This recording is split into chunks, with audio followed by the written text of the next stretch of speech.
안녕하세요. 저는 40대 초반 여자입니다. 저는 오늘 이 자리에서 제 인생에 많은 변화를 준 한 여자에 대해 이야기를 좀 해볼까 합니다. 멀리에서 처음 그 여자를 봤을 때 이미 남편은 더 이상 제 남자가 아니라는 것을 느끼게 되었고, 그동안 힘들게 쌓아왔던 남편과의 삶을 정리해야겠다는 결심을 할 수밖에 없었네요. 저보다 모든 게 우월했던 그 여자를 이겨내기에는 어려울 거라 판단했었죠. 온몸에 그녀의 흔적을 묻히고 집으로 들어온 남편에게 솔직하게 물어봤어요. 저와 살 건지 그 여자를 따라갈 건지 결정하라고 얘기하자 남편은 한참 동안 아무 말도 하지 않더니 자기 아들인 젖먹이를 업고 있는 저를 바라보며 미안하다는 한마디를 하더군요. 어느 정도 예상은 했었지만 저와 갓 태어난 자기 아들을 보면서도 등을 돌리는 모습을 보게 되니 저도 모르게 눈물이 흘렀습니다. 저도 사람인지라 힘들게 이끌어온 가정이 외간 여자 하나 때문에 무너지는 걸 보고 싶지 않았어요. 남편 몰래 핸드폰을 뒤져 그녀의 전화번호를 찾아냈고 저희는 그렇게 직접 얼굴을 대면하게 되었네요. 상당히 당돌해 보이는 그녀에게 제가 건넨 첫마디는 더 이상 진행하지 말고 멈춰달라고 부탁을 하게 되었죠. 그쪽이 지금 하는 행동은 인간으로서 해선 안 될 짓이라는 걸 모르지 않을 텐데 이제 그만 여기서 멈춰줬으면 좋겠어요. 돈이 아무리 좋다 해도 남의 가정까지 깨버리는 건 너무하잖아요. 그 사람의 실수 제가 받아들이고 감수하면서 살 테니까 이제 그만 멈춰주세요. 세상에 좋은 남자 많은데 왜 하필 가정 있는 사람을 건드리는 거죠? 능력 좋은 남자들 그쪽 주위에는 널렸을 것 같은데 제 등에 업고 있는 아이 보이시죠? 태어난 지 얼마 되지도 않은 젖먹이인데 얘가 무슨 잘못이 있겠어요. 아빠 없는 아이로 만들어주고 싶지 않아요. 저만 아프면 되지 아이까지 상처받는 건 원하지 않는다고요. 그러니까 더 이상 진행하지 말고 여기에서 멈춰줬으면 좋겠네요. 그쪽이 원하는 걸 해드릴 테니 좋게 해결해 주셨으면 좋겠어요. 돈이 필요하시면 제 능력선에서 드릴게요. 그렇게 얘기하시면 제가 돈 받고 떨어질 거라 생각하시는 거예요? 남편 간수도 제대로 하지 못한 한심한 종자가 이제 와서 수습하면 달라질 것 같아? 나를 어떻게 보고 지금 돈으로 막으려 드는 거죠? 젖먹이 업고 오면 내가 그쪽한테 조금의 동정이라도 느낄 줄 알았나 봐. 그쪽이 아무리 발버둥 쳐봤자 지금의 우리 관계는 막을 수 없다는 거 잘 알 텐데. 그냥 현실을 받아들이고 물러서는 게 모두에게 좋지 않겠어요? 괜히 힘 빼지 말고 각자 갈 길 가자고요. 어차피 그쪽은 그 사람이랑 잠깐 놀다가 또 다른 남자 만날 거잖아요. 그럴 거면 여기에서 멈춰달라는 거예요. 제가 이렇게까지 그쪽한테 매달리고 있는데 한 번만 다시 생각해주면 안 되는 거예요? 그쪽 피해보는 일 없게 할 테니까 여기서 제발 멈춰달라고요. 사람 하나 살린다 치고 충분히 넘어갈 수 있잖아요. 귀머거리도 아니고 제 말을 왜 이렇게 못 알아들으세요? 서로 좋아서 만나는 건데 남의 사정까지 봐줘야 하는 거예요? 그 사람이 왜 저한테 넘어왔는지 이제야 알 것 같네요. 말이 통하지 않을 만큼 앞뒤가 꽉 막혀 있는데 그 사람도 얼마나 속이 터지겠어요? 그냥 구차하게 이러지 말고 서로 각자 갈 길 가자고요. 상간녀는 돈보다 저희 남편을 더 원하고 있었어요. 저한테 받는 돈보다 남편에게 얻는 것들이 더 많다고 판단했는지 자리에서 일어나 매달리는 저를 뿌리쳤습니다. 결국 아무것도 얻지 못한 채 집으로 돌아와 한참 동안 눈물을 흘리다 보니 제 마음속에 저는 점점 분노로 가득 채워지게 되었고 남편이 퇴근하고 집에 들어오자마자 집안의 온갖 물건들을 전부 다 집어 던지면서 난리를 치고 말았네요. 남편은 저와 상간녀가 단둘이 만났다는 걸 알고 있었는지 제 얼굴에 이혼 서류를 던져 버렸고 남편은 이미 상간녀와 살림을 차리겠다며 저와의 삶을 정리하려고 확실하게 마음을 정리한 듯 보였습니다. 엄청난 배신감에 결국 폭발을 하고 말았네요. 당신이 그 여자와 살림을 차린다고 달라질 게 있을 줄 알아? 결국 나처럼 당신도 버림받게 되어 있다고. 그리고 우리 사이에 태어난 아이는 어쩌고. 그런 거 일일이 하나씩 따지고 생각했다면 내가 당신한테 이혼 서류를 던졌을 것 같아? 내가 자고 있는 사이에 감히 핸드폰을 뒤져서 그 사람의 전화번호를 알아내? 돈까지 쥐어준다는 말까지 했었다며? 어차피 당신이랑 내가 이혼할 거 알면서 구차하게 꼭 그런 식으로 행동을 했어야 돼? 그럼 눈앞에서 당신이 다른 여자한테 가겠다고 하는데 그냥 그걸 두 눈 뜨고 지켜보라는 거야? 우리 둘이 법적으로 부부이고 아이까지 생겼는데 그냥 떠나가게 내버려 두면 되는 거냐고. 내 마음은 이미 전부 너덜거려져 있었고 그 여자 앞에서 당신을 놔달라고 애원까지 했었어. 왜 그렇게 했는데? 우리 사이에 아이가 있으니까 그래도 힘들게 꾸린 가정 무너뜨리고 싶지 않아서 발버둥 친 것뿐이라고.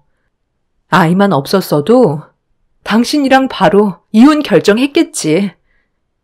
결국 예고 없이 남편의 품에 안겨버린 한 여자 때문에 제 인생은 송두리째 무너지고 말았습니다. 남편과 저는 그렇게 이혼을 준비하게 되었고 이런 사실을 알게 된 양가 집안에선 난리가 나고 말았죠. 저희 부모님께선 남편을 집으로 불러들였고 왜 이렇게까지 해야 되는 건지 진지하게 물어보셨네요. 남편은 제가 아닌 상간녀를 택하겠다는 말을 거침없이 꺼내면서 저에게는 미련이 없다고 새로 만난 여자에게 더 많은 사랑을 받고 있다며 저희 부모님께도 엄청난 상처를 주고 말았습니다. 묵묵히 듣고 있던 아빠는 앞으로 있게 될 일들에 대해 후회하지 않겠냐며 다시 한번 기회를 주었지만 남편은 거절을 하고 말았네요.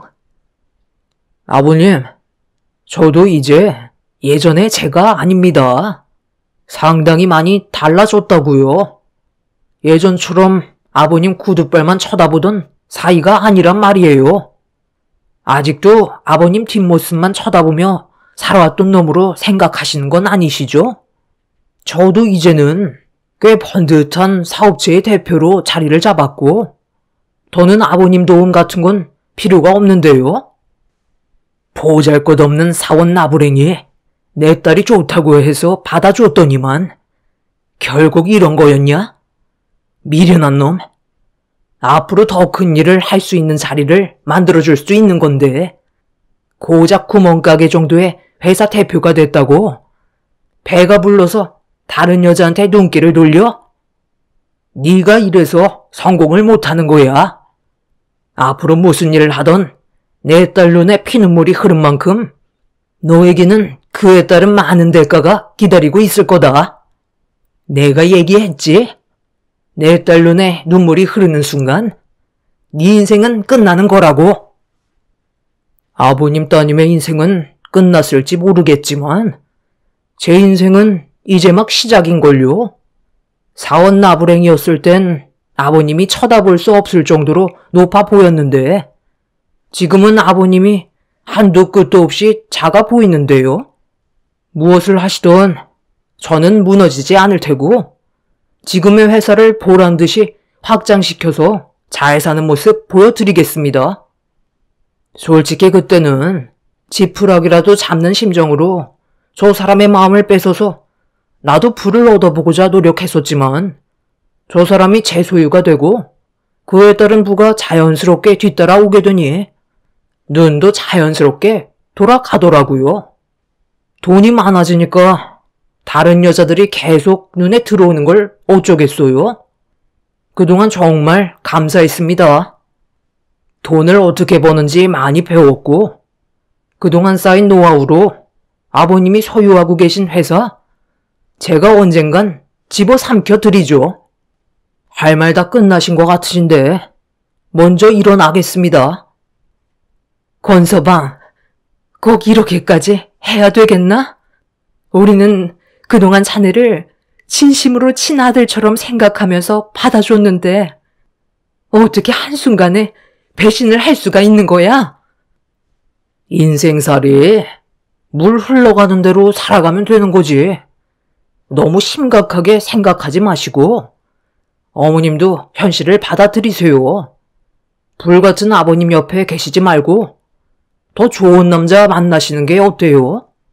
세상에 널린 게 남자인데 한평생 한 남자만 바라보며 살아간다는 건 너무 미련하다고 생각되지 않아요?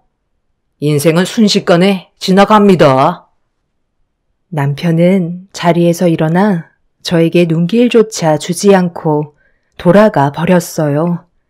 부모님은 상간녀의 치마폭에 쌓여서 빠져나오지 못하는 남편을 보며 가슴을 치셨고 아빠는 결국 혈압이 오르셨는지 쓰러지게 되셨네요. 저는 아빠 회사에서 일손을 도와주고 있었는데 어느 날 회사에 신입사원이 들어왔었고 저와 자주 마주치게 되는 일이 많았어요. 신입사원이라 모든 서툰 모습이 눈에 띄어 제가 가르쳐줄 수 있는 것들은 알려주었고 여러 가지로 조언도 해주면서 비슷한 나이라 어느새 가까워지게 되었는데 시간이 지나다 보니 서로의 감정에 변화가 생기면서 연인 사이로 발전하게 되었죠. 부모님께선 항상 저에게 하셨던 말씀 중에 하나가 제가 마음에 들어하는 사람이 있다면 아무것도 따지지 않고 그 사람의 인간성 하나만 보겠다는 말을 하셨어요. 한마디로 조건이 중요하다는 건 아니었죠. 그런데 회사에 저와 그 사람이 연애하고 있다는 소문이 퍼지게 되면서 아빠는 남편을 불러 저를 진심으로 사랑하고 있는지 물어보았고 저와 평생 함께하고 싶다는 확고한 마음을 보여주자 아빠는 그 사람의 조건을 따지지 않고 저를 사랑하고 있다는 거 하나로 결혼을 허락해 주셨습니다. 그렇게 그 사람이 저희 집안 식구가 되면서 아빠는 그동안 회사를 이끌어오면서 쌓아왔던 노하우들과 여러 가지 많은 방법들을 알려주며 남편의 위치를 상당히 많이 끌어올렸어요. 아빠를 따라갈 수 있을지 걱정이 되지 않을 만큼 남편은 정말 많은 시간 동안 인정받기 위해 노력을 하며 더 높은 곳을 바라봤었죠. 그런 남편이 너무 자랑스러웠고 저희 부모님께서도 만족해 하셨는데 남편은 속으로 다른 마음을 품으며 살아왔던 거였네요. 그리고 시간이 지난 뒤 남편이 따로 회사를 차리게 되면서 좋은 성과를 거두게 되었고 아빠는 남편의 회사가 더 크게 성장할 수 있도록 많은 것들을 지원해 주셨습니다. 그런 고마움을 남편은 당연하게 생각하며 더 많은 것들을 요구했지만 아빠는 친아들처럼 생각해 주시면서 필요한 것들을 충족시켜 주셨습니다. 아빠가 바라시는 건 뒤에서 아낌없이 지원을 해주는 만큼 남편이 저에게 잘하길 바라셨어요. 처음에는 제가 많은 사랑을 받고 있다는 걸 느낄 수 있을 만큼 정말 잘했었는데 완벽하게 자리를 잡고 아빠의 도움 없이도 회사가 커가기 시작하자 남편은 점점 본성을 드러내 보이기 시작했던 거였죠. 결국 그동안 참아왔던 자신의 진짜 모습이 방출되면서 제가 아닌 다른 여자에게 눈길을 돌렸고 결국 저희 가족은 남편에 대한 배신의 아픔만 남겨진 채 그 사람과의 인연을 끊어내고 말았습니다. 돈을 버는 만큼 저와 이혼을 할 때 위자료는 그 사람에게 아무것도 아니었어요. 신입사원이었을 땐 지갑에서 돈 꺼내는 것조차 힘들어하던 사람이 돈이 많아지니 물 쓰듯이 흥청망청 쓰며 저와 이혼을 할 때도 그 정도는 껌값이라는 듯 원하는 조건을 들어주고 최대한 빨리 인연을 끊어내는 걸 더 크게 생각했었습니다. 그렇게 남편과 함께 했던 모든 순간들을 정리한 뒤 한동안 너무 힘들게 살아왔었지만 시간이 약이라고 제 마음의 상처는 점점 아물게 되었고 아이는 제 품에서 건강하게 커가고 있었네요. 아이를 보면 남편이 생각났지만 그래도 참을만은 했었어요. 그렇게 정신없이 살아가다 보니 어느새 5년이라는 시간이 흘렀고 더 이상 남편의 배신으로 인한 아픔은 남아있지 않았습니다. 저희 부모님께서도 현실에 더 충실했고 저와 제 아이에게 더욱더 많은 사랑을 주셨네요. 그렇게 잘 지내오던 어느 날 저에게 또다시 예상치 못한 일이 다가오고 말았습니다. 제 아이를 데려가려고 유치원에 도착해 차에서 내렸는데 제 아이가 어떤 남자와 대화를 주고받고 있더라고요. 저는 너무 놀라 뭐 하시는 거냐며 제 아이를 안아들며 처음 본 남자의 얼굴을 마주한 순간 엄청난 충격을 받고 말았네요. 5년간 한 번도 모습을 나타내지 않았던 전 남편이 제 아이와 대화를 나누고 있던 거였습니다. 사색이 된 얼굴로 전 남편을 경계하면서 화를 냈는데 제가 알고 있던 남편의 모습이 아니었어요. 초췌해진 얼굴과 제대로 씻지도 못한 모습으로 주변을 살피고 있는 모습에서 그 사람의 신변에 문제가 생겼다는 걸 알 수 있었죠. 지금 뭐 하자는 거야? 당신이 내 아이 앞에 나타날 자격이 있다고 생각해? 이제서 뭘 어쩌자는 건데? 꼴을 보니까 회사가 망하기라도 했나 봐. 모든 걸 다 잃게 되니까 제일 먼저 생각나는 사람이 당신이더라고. 그런데 차마 당신 앞에 나타날 수가 없었어. 그렇게 모질게 하고 떠났는데 무슨 낯짝으로 나타나겠어?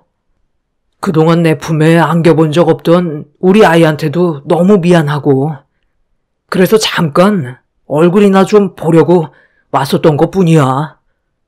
나는 그동안 아버님한테 모든 걸 다 배웠고 혼자 힘으로 내 회사를 일으켜 세울 줄 알았는데 아버님 없이 운영했던 회사는 빈 껍데기에 불과한 거였더라고.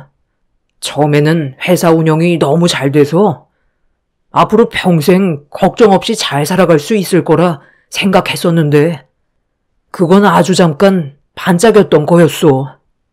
경기의 흐름으로 인해 우리의 회사에도 위기가 찾아왔고 최대한 버티려 했었지만 결국 부도가 나고 말았네. 솔직히 아버님한테 전화해서 도와달라는 말을 하고 싶었지만 어차피 도와주실 것 같지도 않아. 내 손으로 해결해 보려고 했는데 새어나가는 돈은 아무리 메꿔도 메꿔지지가 않더라고.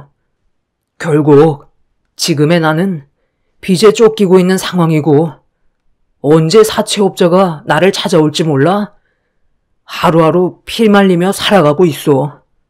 5년 전에 당신한테 했던 몹쓸 짓들 정말 미안해. 이제서야 내 잘못을 알 것 같다. 떵떵거리며 잘 살아갈 거라던 남편은 5년 만에 회사가 부도나게 만들었고 막대한 빚에 쪼들려 도망자 신세가 되어버린 상태였어요. 모든 걸 잃게 되니 그제서야 진정한 가족이 무엇인지 깨달은 남편이 참 한심해 보였습니다. 저는 제 아이가 남편 때문에 안 좋은 영향을 받을까봐 더 이상은 찾아오지 말라며 아이를 안고 급하게 차에 올라타 더 이상의 관계를 만들지 않기 위해 급히 그 자리를 피해 버렸네요. 집으로 돌아와 부모님께 이 사실을 알리자 아빠는 어느 정도 예상을 하고 계셨는지 크게 놀라시지도 않으셨어요.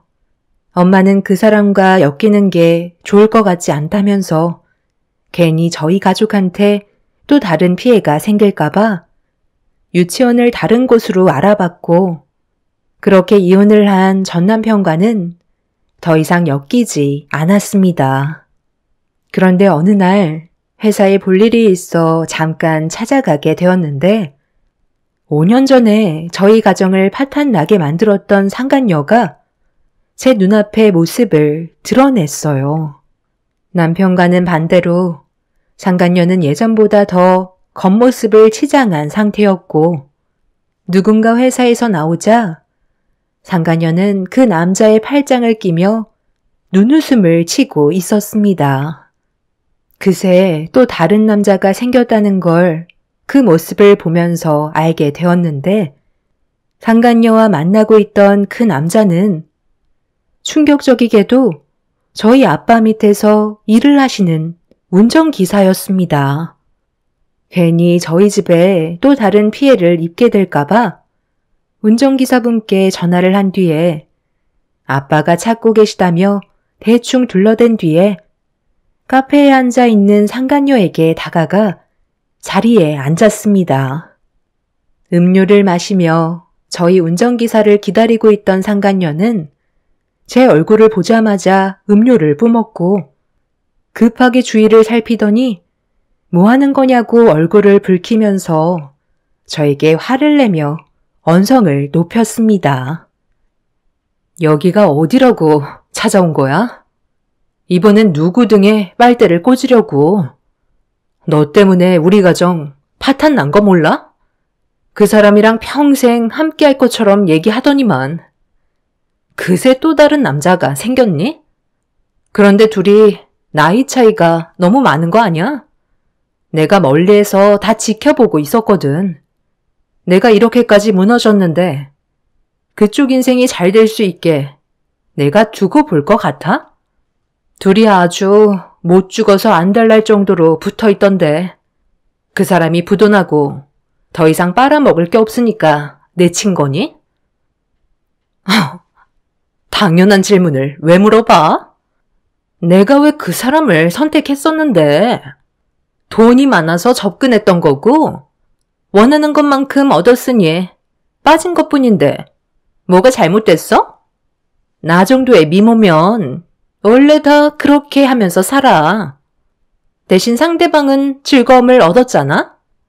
그쪽한테 충족이 안 되는 걸 내가 대신 채워주고 그에 따른 돈을 받은 것뿐이라고. 솔직히 그 사람이랑 결혼까지 생각하고 있었거든?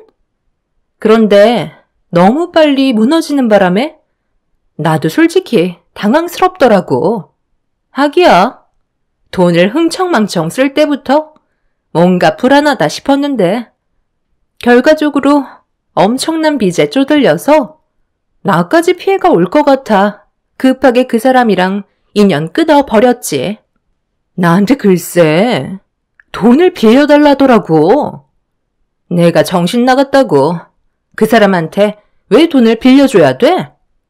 자기가 선택한 인생 말아먹었는데 남까지 피해를 주려 하는데 같이 있을 필요 없잖아. 아마 지금도 나를 찾고 있을지도 모르지. 나는 이미 그 전에 다른 사람 물색했고 꽤 능력 있는 좋은 남자를 만났거든. 이번에는 나도 진지하게 만나볼 생각이야. 벌써 결혼하자는 말이 나왔거든. 대기업 임원 정도면 고개 빳빳이 들고 대우받으면서 살아갈 수 있잖아. 그 사람 올 시간 된 것 같은데 더 볼 일 없으면 일어나지. 내가 그동안 많은 사람들 등골 빨아서 모아준 돈을 그 사람한테 투자했거든. 대기업 임원 정도 얻는데 생각보다 조건이 너무 까다로워서 맞춰주는데 힘들었지만 그래도 앞으로 그 이상 돈 쓸 생각하면 3억쯤이야 아무것도 아니지. 계속 앉아있을 건 아니지? 곧 그 사람 오기로 했는데 계속 신경 쓰이게 할 거야? 상간녀는 저희 아빠 운전기사를 대기업 임원으로 생각하고 있었습니다. 아무것도 모르는 상태에서 김칫국부터 마신 상간녀가 참 멍청해 보였네요. 상간녀는 제가 자리에서 빨리 일어나길 원했고 저는 그녀가 잘 되는 모습을 보고 싶지 않았기 때문에 아무 말도 하지 않은 채 자리에서 일어나 카페에서 빠져나와 회사로 들어갔네요. 회사에서 급하게 걸어 나온 운전기사분은 저에게 인사를 건넨 뒤 상간녀를 만나러 급하게 달려가길래 그분을 불러 세웠습니다. 아까 어떤 여자분이랑 같이 걸어가시던데 꽤 가까운 사이인가 봐요. 저희 아빠가 혹시 회사 앞에서 연애하시는 사실 알고 계시나요? 아, 그게 저도 나이가 있다 보니 결혼도 해야 될 것 같고 너무 마음이 급해서 얼굴 보러 온다는 거 잠깐은 괜찮을 것 같아서 오라고 했거든요. 저도 이제 총각딱지 떼고 싶은데 한 번만 눈 감아주시면 안 될까요? 저에겐 이번이 둘도 없는 기회라서요. 언제 그런 여자 만나보겠어요. 제발 부탁드릴게요. 대표님께는 비밀로 해주세요. 결혼하려고 벌써 양가 집안 인사까지 전부 끝낸 상태입니다. 저에게는 두 번 다시 없을 정말 중요한 기회라고요. 아까 보니까 저희 아빠 차에 그 여자분을 태우고 바로 앞에 있는 카페까지 태워주시던데 그것도 저희 아빠는 모르고 계시겠죠? 다른 사람이 아빠 차에 타는 거 상당히 싫어하시던데 박 기사님, 여태까지 저희 아빠가 일이 없으실 때 회사 차를 가지고 이용하셨던 거예요? 솔직하게 말씀해 주셔야 할 것 같은데요? 아유, 뭣도 없는 제가 언제 여자를 만나보겠어요. 그런데 저한테 접근한 여자를 붙잡으려고 살짝 거짓말을 쳤어요. 대기업 임원이라고 속였는데 그만한 체력이 있어 보여야 하잖아요. 그래서 지금 저희 집안에서 상당히 무리하고 있긴 한데 일단 결혼만 하면 다 해결될 것 같아서 당분간 대표님 차를 제 것처럼 몰고 다녔던 거예요. 기분 나쁘시겠지만 저 한 번만 살려주시면 안 될까요? 제 인생의 마지막 여자를 놓치고 싶지 않아요. 그 여자 임신까지 했다고요. 상간녀에게 듣지 못했던 임신이라는 말이 나오는 순간 저는 입을 다물지 못했습니다. 운전기사는 상간녀를 얻기 위해 대기업 임원이라고 속인 채 그동안 저희 아빠 차를 이용해서 상간녀를 속이고 있었네요. 저는 더 이상 해줄 말이 없을 것 같아 마음대로 하시라는 말을 끝으로 회사로 들어왔네요. 운전기사분은 상간녀를 진심으로 사랑하고 있었는지 놓치고 싶지 않아 최대한 좋은 모습을 보여주려 노력하고 있었죠. 결국 제가 한 침묵은 끝내 운전기사분과 상간녀와의 결혼까지 이어지게 되었고 저는 두 사람의 행복을 빌어주기 위해 결혼식을 참석하게 되었네요. 저희 부모님은 이미 제가 모든 걸 사전에 다 알려드렸기 때문에 결혼식장에 참석하지 않으셨어요. 운전기사분이 아빠의 차를 타고 대기업 임원이라며 거짓말 친 것 자체가 용서받을 수 없는 일이었죠. 저는 그렇게 멀리에서 운전기사분과 상간녀의 결혼식이 진행되는 걸 지켜본 뒤에 기념사진을 찍기 위해 하객을 부를 때 그녀의 앞에 다가갔네요.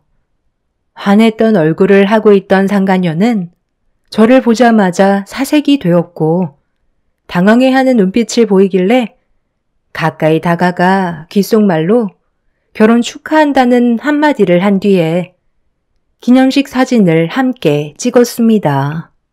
그녀는 끝내 표정 관리를 하지 못한 채 저를 데리고 신부 대기실로 들어갔어요. 그리곤 저를 보며 화를 내면서 남의 결혼식 망치려고 왔냐고 제 뺨에 손을 올려 붙이길래 저도 짙은 화장을 한 그녀의 얼굴에 사정없이 수차례 뺨을 올려 붙인 뒤 상간녀에게 한마디 하게 되었네요. 내 인생을 송두리째 망쳐놓은 네가 제대로 된 결혼식을 할 수 있을 거라 생각했어? 너도 똑같이 한번 당해봐야 하지 않겠냐고. 내가 이날만 얼마나 기다렸는데. 당신이 지금 여기서 뭐 하는 거야? 나랑 결혼하겠다고 해놓고서 여기서 뭐 하는 거냐고? 당신 지금 나랑 바람 피운 것도 모자라. 다른 남자를 그새 또 만난 거야? 이게 무슨 말이야? 당신 나한테 말 안 하고 속인 거 있어? 저 남자 누구냐고? 왜 저 사람이 당신이랑 결혼을 약속했다는 말을 하는 건데? 아, 이번에 새로 들어오신 운전기사분이시라 저를 모르실 수도 있겠네요. 제가 저 사람과 이중살림을 차렸었는데 이 여자가 저를 홀려버리게 만들어서 간이며 쓸개며 다 빼줬었거든요.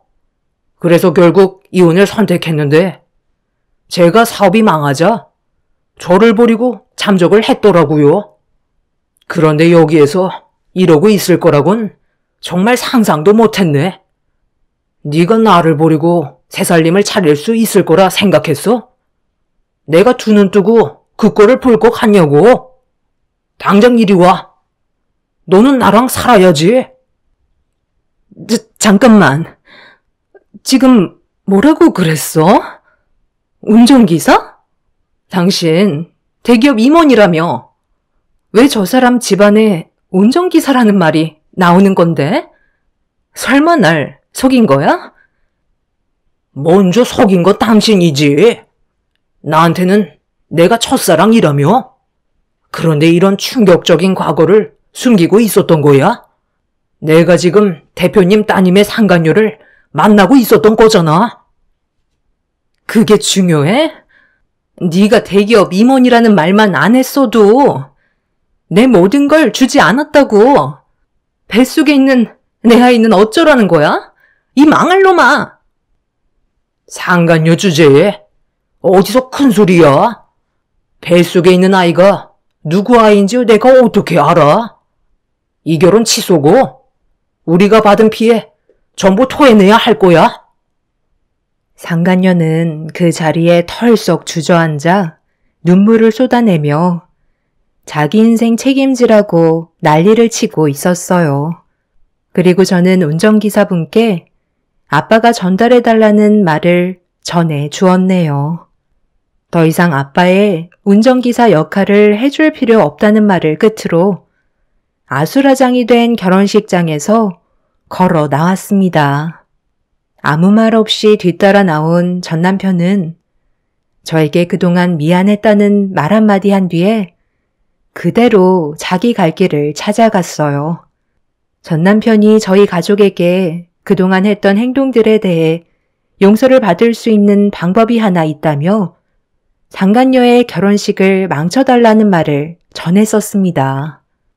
자기가 벌인 일인 만큼 받아들이겠다며 그 사람은 결혼식장에 나타나 상간녀의 결혼식을 무너뜨려 주었죠. 결국 상간녀는 아무것도 얻지 못한 채 운전기사분의 아이를 가진 채 남은 인생을 살아가게 되었네요. 두 사람이 속고 속이면서 자신들이 원하는 걸 가지려다가 결국 둘 다 무너지면서 인생의 나락으로 떨어지고 말았습니다. 그날이 있고 난 이후 저도 어느 정도는 마음이 좀 후련하네요. 앞으로 저희 가족의 삶에 좋은 일만 생겼으면 좋겠습니다. 제 사연 들어주신 분들 감사합니다. 안녕하세요. 저는 결혼 5년 차에 마산에 살고 있는 40대 초반 여자입니다. 얼마 전에 지인의 추천으로 알게 된 사연 채널에 제가 겪게 된 일들도 사연을 신청해 보는 게 좋을 것 같다고 해서 이렇게 글을 작성하게 되었네요. 제 위로 세 형님들이 계시는데 저와의 관계에 문제가 좀 있어서 지속적인 트러블이 결국 화를 불러일으키게 되었고 현재 꽤 좋지 않은 상황까지 오고 말았습니다. 시부모님께서 한 지역에 같이 사는 걸 원하셔서 저희 가족 모두 같은 지역에 거주하고 있는데요. 제가 시댁 집안의 며느리로 들어오기 전에 세 형님들은 워낙 서로 똘똘 뭉쳐 잘 지내오셨는지 텃세가 상당했었어요. 가족들이 모여있을 때는 잘 챙겨주는 척 하더니 며느리들만 모여있을 때는 완전 반대되는 성격을 보여주셨죠. 그런데 이런 말 못할 상황들을 혼자 앓고 있었는데 시모가 뒤에서 전부 지켜보고 계셨나 봅니다. 갑자기 세 형님들과 저를 다과방으로 부르셨어요. 그리곤 시모가 형님들께 저와의 관계에 문제가 있다는 걸 잘 안다며 최대한 좋은 관계로 지내길 원하셨네요. 어머, 어머님. 뭔가 오해가 있으신 듯한데요. 저희는 원래 잘 지내고 있었어요. 제가 큰 며느리로서 막내 동서 챙기는 거 못 보셨어요? 막내 동서, 내가 그동안 신경을 안 써줬다고 생각해? 한번 물어나 보자. 어머님이 하신 말씀이 우리도 너무 서운해서 그래. 여기서 뭘 더 어떻게 해주길 바라는데? 그렇게 다그치듯 얘기하면 싸움밖에 더 하겠니? 하루 이틀 보고 얘기하는 거 아니다. 너희들 서로 알고 지낸 지 벌써 몇 년이나 됐니? 5년 정도 되지 않았어? 그런데 어찌 된 게 너희들 셋만 뭉쳐다니고 항상 막내 며느리는 따돌리고 있잖아. 방금도 그래. 후식 준비한다고 넷이서 우르르 들어가더니 셋은 커피 한잔 하면서 수다 떨고 있고 막내 며느리만 정신없이 과일 준비하지 않았어? 내가 보다 못해 들어가니까 그제서야 셋이서 막내 며느리 챙겨주는 척 뭐 하면 되냐고 내 앞에서만 친근하게 대하고 있었잖아.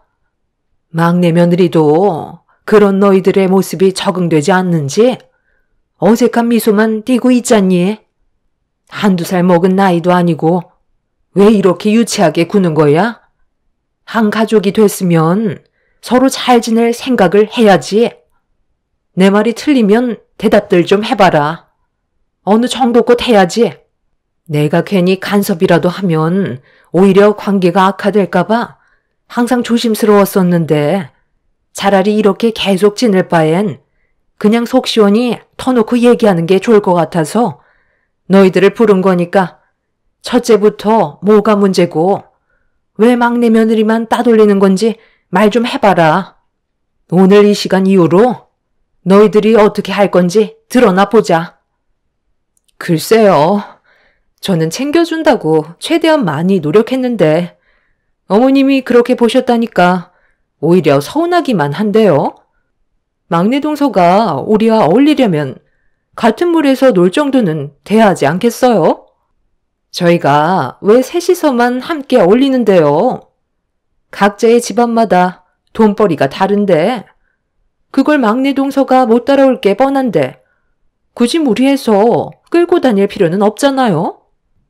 둘이서 벌어모은 돈도 많지 않으니까 소형 평수에서 겨우 입에 풀칠하며 살고 있는 거고, 거기에다가 기름값 아까워서 소형차 타고 다니는데 그걸 보고 어떻게 데리고 다닐 수 있겠어요? 어울리는 것 자체가 무리가 있는 거라고요. 버는 만큼 쓴다고? 저희는 그만큼 벌고 있으니까 대형 평수에 살면서 외제차 끌고 다니죠. 그리고 데리고 다니기에는 너무 쪽팔리잖아요. 우리는 외제차 끌고 다니는데 뒤에서 소형차 가지고 따라다니면 저희 이미지에 타격을 입는데 굳이 손해를 보면서까지 막내 동서를 데리고 다녀야 해요? 가족들 모였을 때만이라도 관심 주는 것도 감사하게 생각해야 된다고요. 형님 말이 맞아요. 어머님은 왜 막내 동서 편만 들어주시는지 모르겠어요. 왜 저희가 먼저 다가가야 하는 거죠? 그건 좀 아니라고 보는데요. 할 만큼 하는데도 욕을 먹는다면 아예 관심을 끄고 사는 게 좋겠어요. 동서도 무슨 말을 해봐. 우리가 뭘 잘못했다고 그러는 거야? 동서 때문에 우리가 욕을 먹잖아. 저는 어머님께서 정확하게 보시고 저희를 부르셨다고 생각하는데요. 어머님이 괜히 그러시겠어요? 솔직히 형님들, 가족들 보는 앞에서만 저한테 억지 웃음 보이며 잘 챙겨주는 척 하는 거지. 저희들끼리 있을 때는 저를 아예 따돌리잖아요. 제가 말을 해도 대답도 해주지 않고 투명 인간 취급하는데 누가 기분이 좋겠어요? 차라리 이런 식으로 하실 거면 아예 처음부터 모른 척하고 지내는 게 훨씬 마음은 편할 것 같아요. 제가 뭘 잘못했는지도 모르겠어요. 큰형님이 방금 하셨던 말에 솔직히 너무 놀랐어요. 소형 평수에 살고 소형차 끌고 다니면 같이 어울릴 수 없다는 건 오늘 처음 듣네요.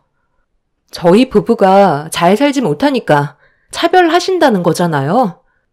형님들이 얼마나 잘 먹고 잘 사는지 잘 알지 못하지만 집안의 재력 가지고 사람을 함부로 판단하는 건 확실히 잘못된 것 같은데요. 지금 시대가 어느 때인데 양반 천민 따지는 것도 아니고 급을 나눈다는 게 말이 된다고 생각하세요? 남들의 부러움을 산다고 해서 형님은 지금의 삶에 만족하시나요? 대충 들어보니까 그 정도의 돈을 벌기 위해선 밤낮 안 가리며 쉬지 않고 일을 하신다는데 돈이 행복의 척도는 아니잖아요. 세상 떠나면 싸들고 갈 것도 아닌데 굳이 돈을 쫓아갈 필요가 있냐는 거예요. 저희 부부는 지금의 생활에 상당히 만족하고 있고 개인적인 시간을 최대한 많이 활용해서 아주 여유롭게 잘 살고 있어요. 형님들 따라다니면서 남들 의식하고 그에 따른 사치 부리는 삶은 제 성격상 맞지도 않고요. 그런 사치 부리고 싶지도 않네요. 새 형님들은 얼굴을 붉히며 제가 한 말에 대해 어이없다는 표정을 보이고 있었어요. 험한 세상을 살면서 돈이 전부라고 저에게 목소리를 높인 큰형님은 생각하는 것 자체가 너무 다르기 때문에 저와는 좋아질 수 있는 관계가 아니라고 앞으로 더 피곤해질 거라는 말을 끝으로 방문을 박차며 밖으로 나갔습니다. 그 뒤를 두 형님들이 따라 나갔고 시모와 단둘이 남겨지게 되었네요. 시모는 크게 한숨을 내쉬더니 저에게 시간이 더 필요할 것 같다고 씁쓸한 웃음을 보여주셨어요.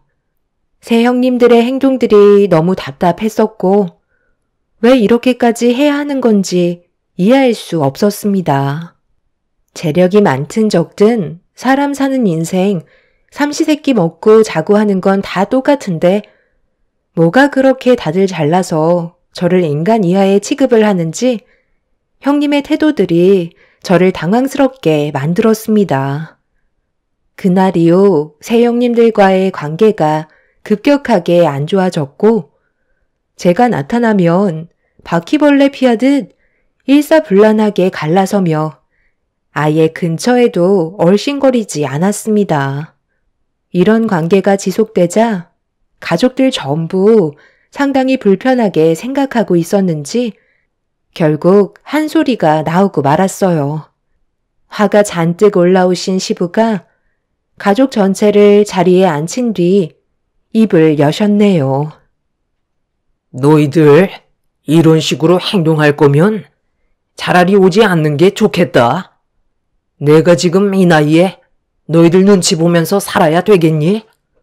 앉는 자리마다 가시방석이고 너희들만 보면 숨이 턱턱 막혀서 나까지 정신적으로 상당히 스트레스를 받고 있는 상황이다.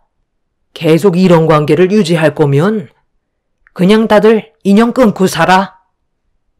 형수님들이 이 사람을 무시하는 거잖아요. 가만히 있는 사람 왜 이렇게까지 못살게 구는 거예요? 저는 아버지 말에 동의해요. 한꺼번에 모이는 것보다 차라리 따로 찾아뵙는 게 스트레스 안 받고 좋겠어요. 형들도 형수님 눈치 그만 보고 무슨 말이라도 해봐. 여기가 정치판도 아니고 즐거운 주말에 왜 이런 식으로 우리가 피해를 봐야 하는 건데?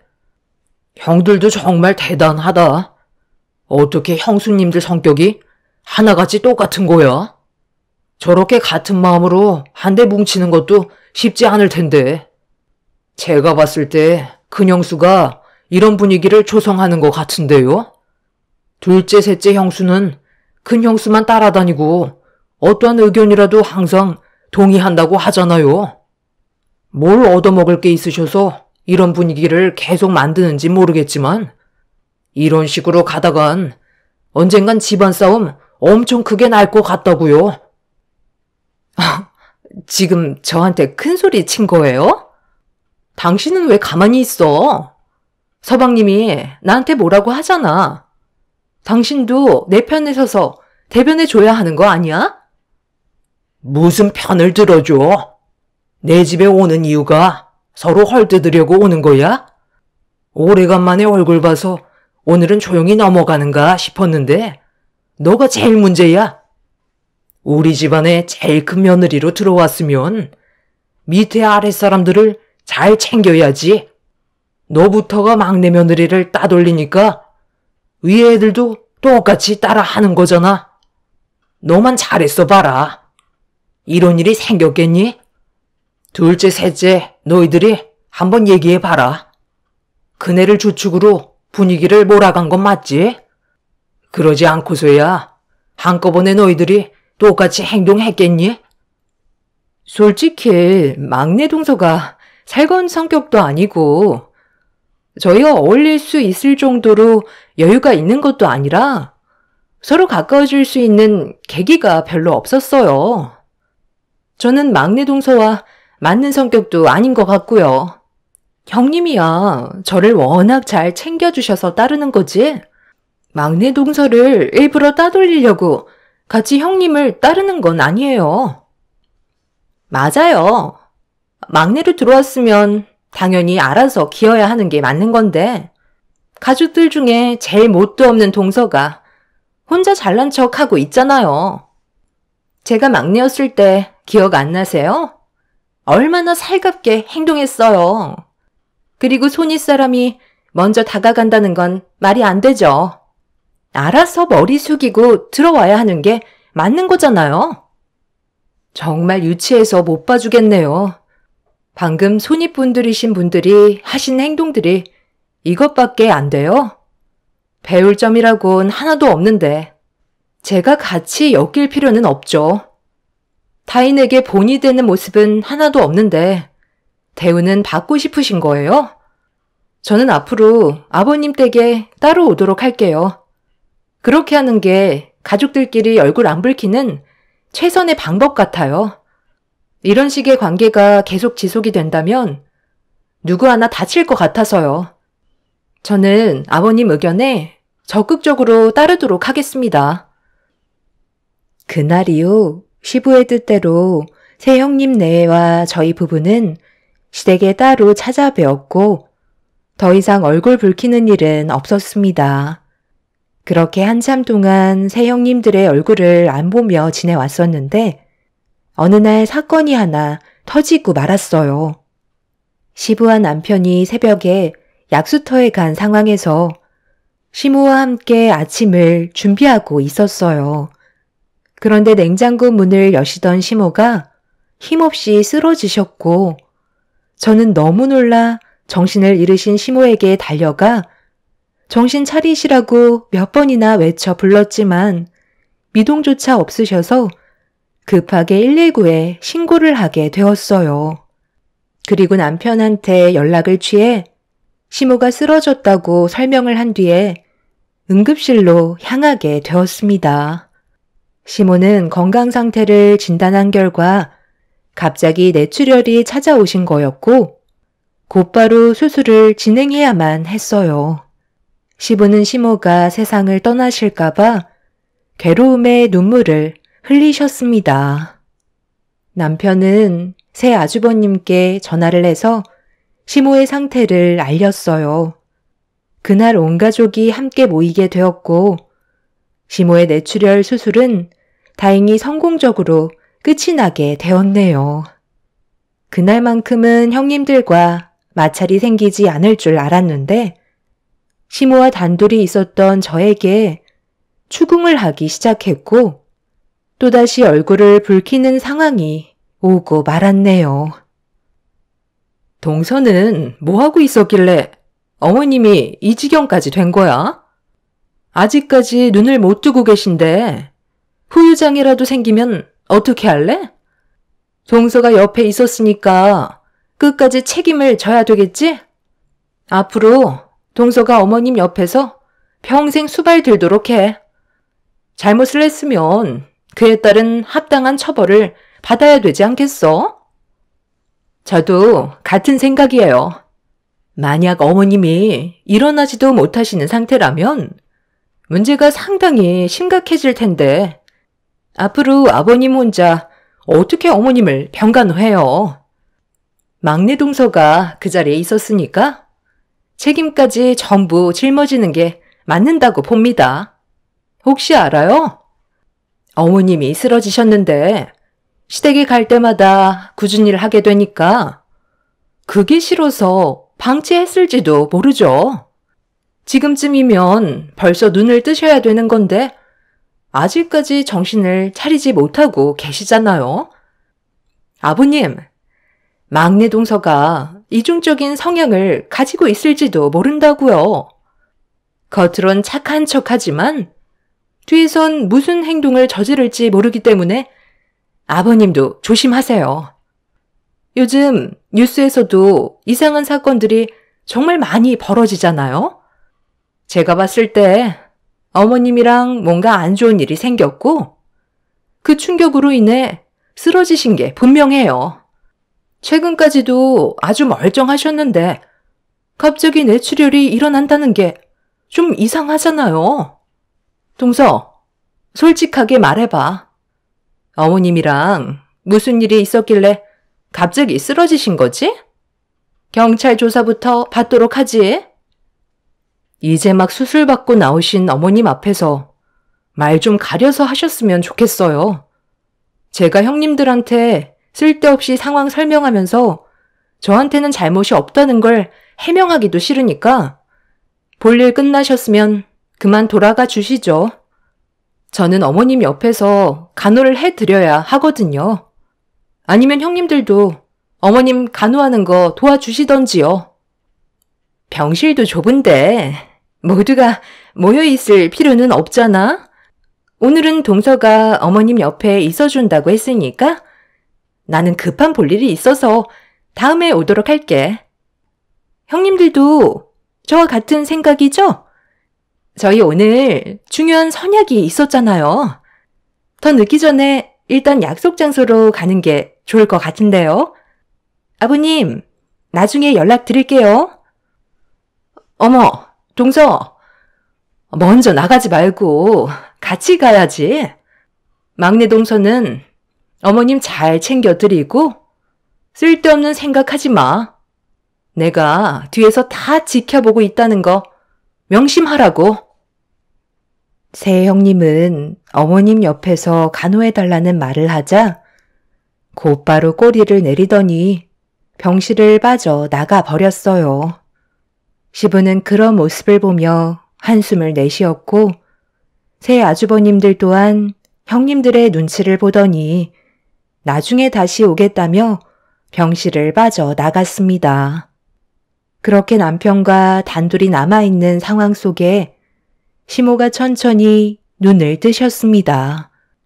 초점을 잃은 눈빛이었지만 그래도 정신을 차린 거에 대해 너무 감사했었어요. 의사는 시모의 상태를 살폈고 추가적인 검사 진행으로 장애의 판단 여부를 확인하고 있었습니다. 다행히 크게 문제되는 건 없었고 의사는 최대한 신속하게 119에 신고를 해서 조치를 받았던 게 시모의 생명을 살릴 수 있었던 거라는 말을 꺼내었네요. 시부는 저에게 너무 고맙다며 제 손을 잡아주었고 하루가 다르게 시모의 건강 상태는 좋아지고 있었습니다. 그런데 큰애들은 그때 이후로 단 한 번도 오지 않는 거야? 내가 입원해 있는 동안 퇴근하고 온다 했으면 약속을 지켜야지. 바빠서 못 오는 거래? 네, 그이가 전화를 했는데 많이 바쁜가 봐요. 시간을 낼 수 없는 상황이라고 하는 것 같아요. 제가 나중에 다시 한번 연락을 해보도록 할 테니까 누워 계세요. 며느리들은 그렇다 쳐도 자식놈들까지 안 오는 건 너무한 거 아니야? 어찌된 게 연락 한 통 없어? 힘들게 배 아파 나와 키워줬더니만 결국 돌아오는 게 이거야? 아주버님들이 형님들 눈치를 많이 보는 것 같아요. 아마 큰형님의 입김이 있어서 더 못 오는 거 아닐까요? 제가 따로 연락을 취해보든지 할게요. 하여간 어떠한 상황에서도 큰며느리는 빠지지 않는구만. 안 되겠다. 큰며느리한테 전화해서 나 좀 바꿔줘 봐라. 감히 내 말을 무시하고 있어? 여보세요? 동서가 웬일이야? 나한테 전화를 다 하고 내 도움이 필요한 건 아닐 테고 뭘 원하길래 전화를 했을까? 설마 돈을 빌려달라는 건 아니겠지? 나다. 너 내 말 무시하는 거야? 병원에 오라고 한 적이 언제인데 아직까지 코빼기도 안 비치는 거야? 전날에는 내가 깨어나지 못할까봐 제일 많이 걱정했다면서. 어머님, 몸은 좀 괜찮아지셨어요?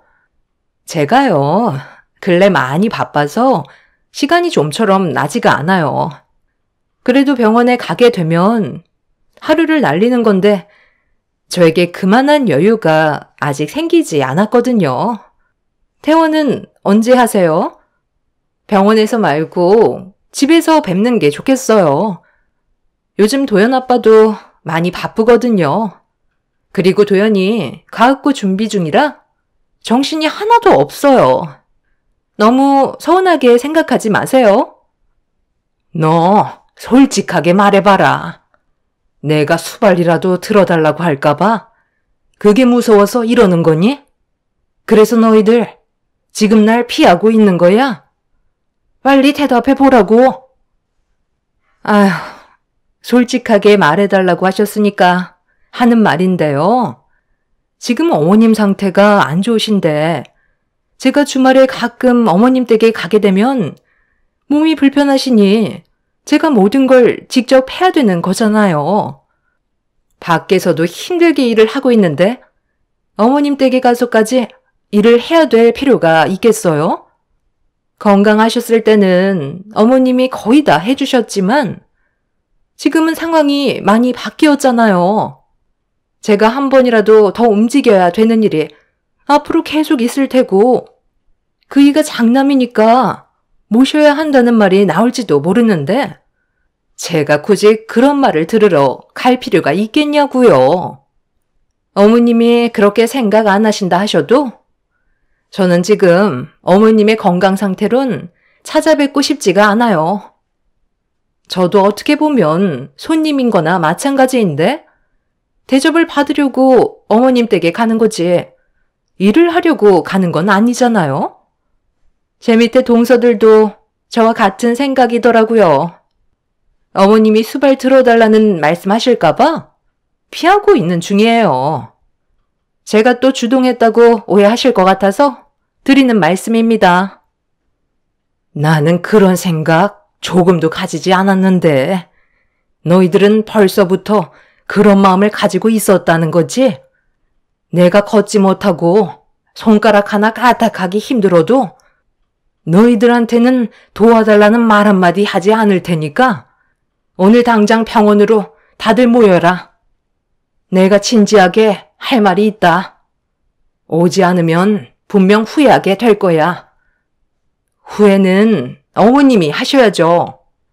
애초부터 막내 동서 편만 들어주니까 결국 전부 다 등을 돌려버린 거라고요. 아버님도 저희 편에선 좋은 말 해주신 적 없잖아요? 이래서 아프기 전에 옆에 있는 사람들한테 잘해야 된다는 말이 나오는 거예요. 어머님이 뿌리신 그대로 걷어들이시는 거니 쥐뿔도 없는 동서내외 옆에 끼고 사세요. 근영님은 막 나가기로 작정을 했는지 시모에게 해선 안 될 말들을 쏟아내었고 너무 큰 충격을 받으신 시모는 머리가 아프셨는지 양손으로 머리를 잡으며 고통스러워 하셨습니다. 시모의 흥분은 좀처럼 가라앉지 않았고 많은 생각을 하고 계시는 것 같았어요. 그날 새형님 내외는 병원에 오지 않게 되면서 시모의 마음도 굳게 닫혀버렸습니다. 형님들과는 사이가 안 좋아질 수도 있겠지만 아주버님들은 왜 병원에 오지 않는 건지 이해할 수가 없었어요. 남편은 화가 머리끝까지 올라와 새 아주버님 댁에 직접 찾아간 적도 있었지만 얼굴 한번 본 적이 없었습니다. 그런데 어느 날 새형님의 연락처 메인 사진이 바뀌어 있더라고요. 충격적이게도 새형님 네들은 이런 상황 속에 제주도로 여행을 다녀왔고 자랑이라도 하듯 자신들의 배경사진을 바꿔놓은 상태였네요. 시모는 자기를 어떻게 생각하는지 충분히 알게 됐다며 저와 남편을 잠깐 병실 밖으로 나가달라며 시부와 단둘이 대화하기를 원하셨어요. 그렇게 남편과 저는 병실 밖에서 시모가 부르실 때까지 기다리고 있었고 한참의 시간이 지난 뒤에야 시모가 저희 부부를 부르셨습니다. 시모는 남편에게 시부와 나눈 대화에 대해 설명을 하면서 모든 상황을 바꿔버리셨어요. 저희 부부는 시모의 한마디에 상당히 놀랐지만 거절을 할 수는 없었습니다. 시모의 결정이 너무 완강했기 때문에 저희가 결정할 수 있는 문제는 아니었어요. 결국 시모의 말대로 일을 진행하게 되었고 저희는 모든 걸 정리한 뒤에 시댁으로 들어가고 말았네요. 시모가 퇴원을 하시고 난 이후 시댁에서 함께 살게 되었는데 이 소식이 새형님 네의 귀에까지 들어갔는지 저한테 전화가 왔어요. 역시나 좋은 말이 아닌 안 좋은 말로 제 감정을 건들기 시작하길래 저도 한마디 하게 되었죠. 내가 이럴 줄 알았다니까. 결국 우리한테 도움받기 그러니까 동서한테라도 손을 벌리신 거잖아. 늙으면 서럽다고. 혼자서 해결할 수 있는 것들이 적어지니까 동서의 도움이 필요한 거야. 집안 살림 대신해줄 사람이 필요한데 우리가 등을 돌려버리니 동서한테 부탁했겠지. 그렇다고 원래 살던 집을 처분하고 시댁으로 들어가 버렸어? 정말 한심한 결정 아니야? 같이 지내다 보면 마찰이 얼마나 심한 줄 알아? 동서는 왜 이렇게 생각이 없어? 정말 한심하다. 한심한 건 형님이죠. 눈앞에 보이는 게 전부가 아니에요. 어머님이 지금 얼마나 화가 많이 나셨는지 알아요? 형님들이랑 아주버님 얼굴 2번 다시 안 보신대요. 인연을 끊어낸다고 하셨어요. 얼마나 상처를 받으셨으면 그런 말까지 나오셨겠어요?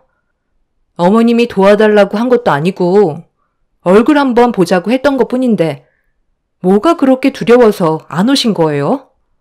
지레 겁부터 내셔서 이제는 돌이킬 수 없게 되어버렸다고요. 어머님 한번 하시면 끝까지 밀어붙이시는 거 아시죠?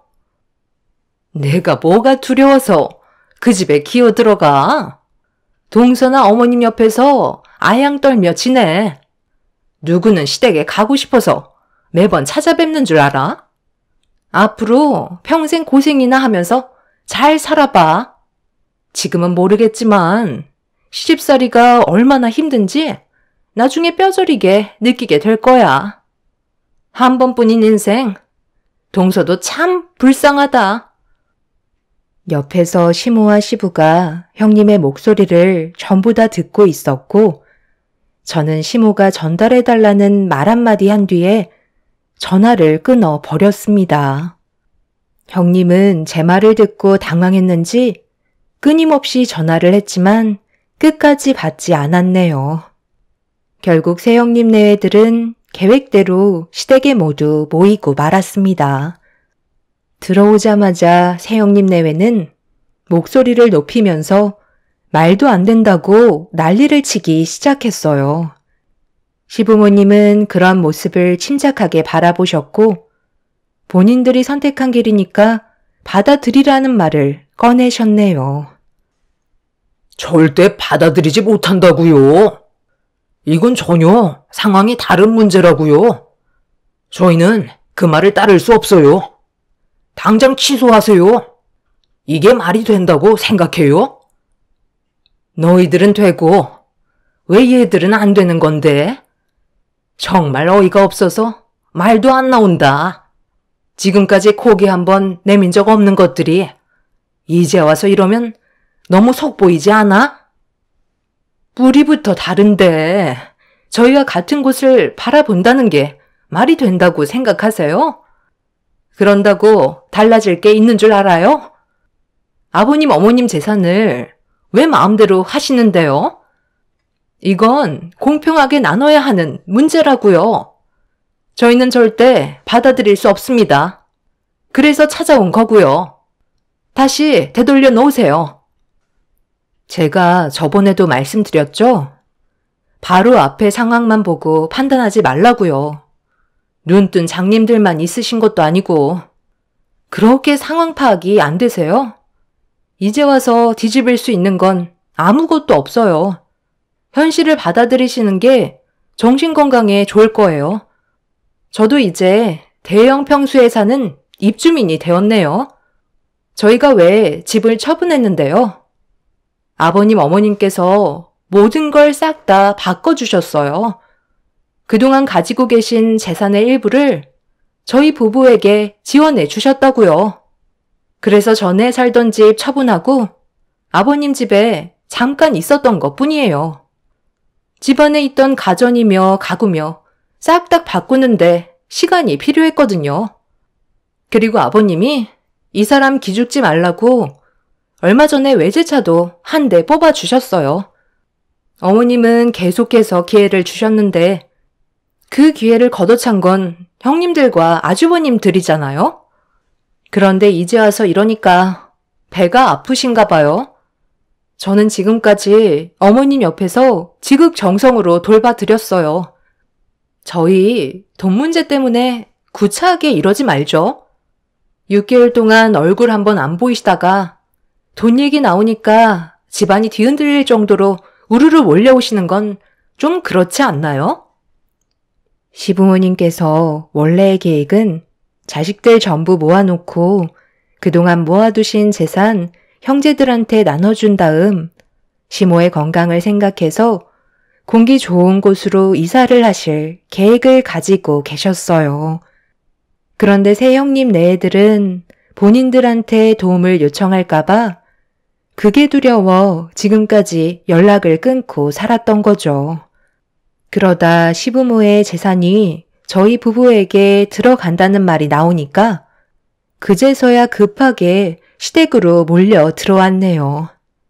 너무 속보이는 행동이었고 시부모님께서는 어이없어 하셨어요. 새 아주버님들은 절대 그렇게 할 수 없다며 난리를 치셨지만 바뀌는 건 하나도 없었습니다. 새 형님들은 재산에 대한 문제가 불공평하다면서 이의를 제기했어요. 우리가 가진 재산들이 탐이 나면 너희들이 있을 때 잘했어야지. 나는 막내한테 그동안의 고마움을 금전적으로 보상을 해준 것뿐인데 뭐가 문제라는 거야? 그럼 저희가 돌봐드리면 되는 거죠? 내일부터 짐 싸서 들어올 테니까 저희한테도 당장 재산 나눠주세요. 진작에 돈 얘기 꺼내셨으면 이런 일도 없었잖아요. 됐다. 너희들한테 돌아갈 일부의 재산은 전부 사회에 기증하도록 할 거다. 이게 내 뜻이고 결정이니? 너희들은 문제를 제기할 필요도 없고 알아서 살아가도록 해라.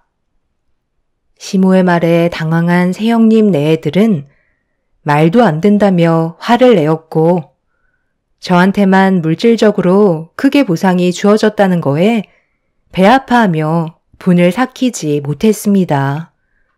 그날 이후 시부모님께서는 공기 좋은 시골에 거처를 옮기셨고 저희는 매주 찾아뵈어 필요한 것들을 챙겨드렸는데 큰 아주버님이 시부께 연락이 왔어요. 돈 좀 빌려달라는 말이었습니다.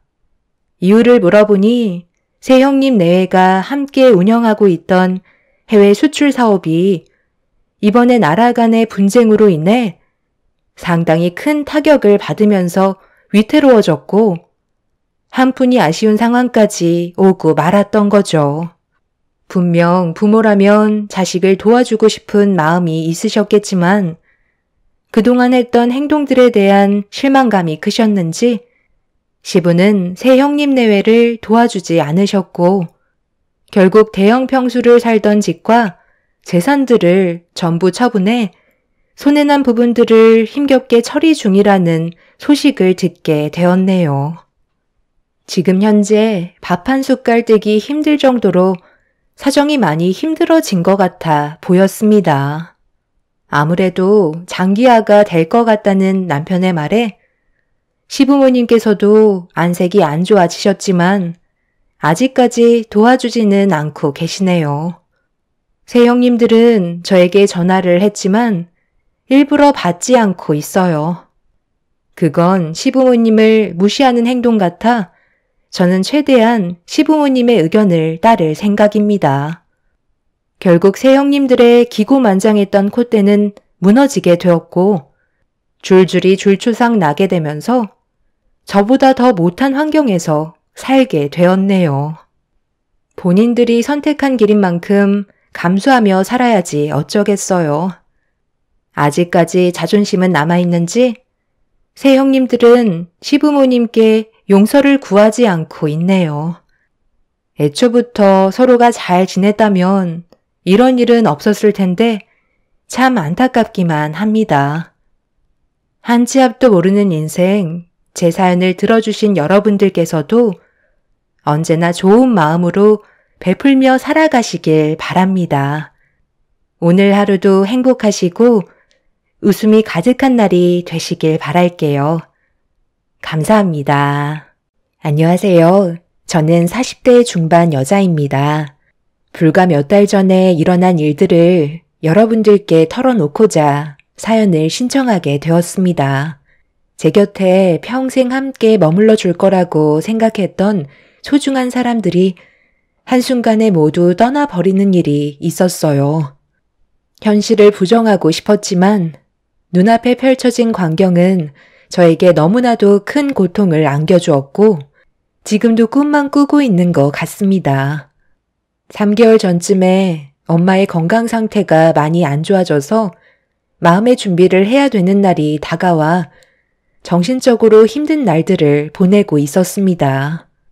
아빠도 저를 두고 일찍 세상을 떠나시더니 엄마도 췌장암으로 저와의 작별을 준비하고 계셨죠.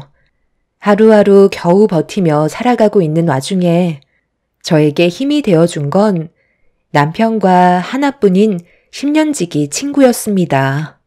저를 위로해 주기 위해 저희 집에 자주 찾아왔던 친구는 많은 것들을 도와주며 제대로 신경 쓰지 못했던 부분들을 뒤에서 챙겨주고 있었어요. 너무 고마웠고 항상 미안할 만큼 제가 병원에서 엄마 곁을 지켜주는 동안 집안에 필요한 것들을 대부분 해결해 주었습니다. 10년을 알고 지냈으니 가족이나 다름없었죠. 아이들도 제 친구가 항상 잘 챙겨줘서 그런지 거의 엄마처럼 잘 따르며 좋은 관계를 유지하고 있었습니다. 엄마와 함께 할 수 있는 시간이 얼마 남지 않게 되면서부터 병원에 더 오래 있게 되다 보니 집안일에 제대로 신경 쓰지 못하고 있는 부분들을 친구가 대신 도와주고 있던 어느 날 너무 신세만 지는 것 같아 오래간만에 저희 식구들과 친구를 데리고 외식이나 하려고 서둘러 집에 간 적이 있었어요. 아이들을 돌봐주고 있다는 친구가 고생할 걸 생각하니 너무 미안해서 최대한 빨리 집에 도착해 현관문을 열었는데 아이들은 거실에서 뛰어놀고 있더라고요. 남편도 때마침 퇴근을 했는지 현관에 신발이 보이길래 그네한테 아빠 어디 갔냐고 물어보니 안방에서 쉬고 있다길래 별 생각 없이 안방 문을 열려고 하는 순간 안방에서 이상한 소리가 제 두 귀를 의심하게 만들었어요. 출발할 때 친구한테 전화를 했을 때 아이들과 놀아주다가 잠깐 쉬고 있다는 말을 들었었는데 안방에 남편과 함께 있을 거라곤 상상을 하지 못했었죠. 제 두 귀를 막아버리고 싶을 만큼 둘이 나누는 사랑의 소리는 모든 걸 한순간에 주저앉게 만들 정도로 엄청난 충격을 가져와 주었죠. 아이들도 있는 집에서 둘은 해선 안 될 짓을 저지르고 있었습니다. 두 사람의 관계를 전혀 의심해 본 적이 단 한 번도 없었어요. 언제부터였는지 모르지만 제가 눈치를 챘으면 분명 거리를 뒀겠지만 저에게 너무 많은 도움을 주고 특히 저희 엄마가 병원에 계시는 동안 집안 가사는 친구가 대신 해줬었기 때문에 의심보다 고마운 마음이 더 크게 작용했는지 친구와 남편이 눈이 맞을 거라곤 상상조차 하지 못했었죠. 떨리는 손으로 문을 벌컥 열고 들어가 두 사람의 머리채를 잡아 뒤흔들고 싶었지만 저에게는 그럴 용기가 없었어요. 제가 고민하는 사이 아이들이 배가 고프다며 저를 부르는 순간 방 안에서 울려 퍼지는 소리는 순간적으로 정적이 흘렀고 저는 아이들을 데리고 서둘러 주방으로 향했습니다. 잠시 뒤 방에서 허겁지겁 뛰쳐나온 친구와 남편은 땀이 푹 젖은 채 옷도 제대로 정리되지 않은 상태에서 저를 보며 어색한 미소로 언제 왔냐고 물어보더라고요. 당신 언제 왔어? 아유, 인기척이라도 해야지. 안방에서 잠깐 쉬고 있었는데 아이들이 당신 부르는 소리에 깜짝 놀랐다고. 생각보다 일찍 왔네. 나보다 당신이 일찍 왔는데? 안방에서 뭘 했길래 온몸에 땀이 비오듯 흘러? 오늘 외식하기로 했었잖아. 나는 이제 막 집에 들어왔지. 은희 너는 옷차림이 그게 뭐니? 아무리 가족 같아도 이 사람 보는 앞에서 옷은 제대로 갖춰 입고 있어야지. 너도 집안일 하느라 체력을 많이 쏟았을 텐데 서둘러 나가자. 오늘 안방 화장실이 좀 더러운 것 같아서 청소 좀 하느라 옷이 만신창이가 되어버렸네.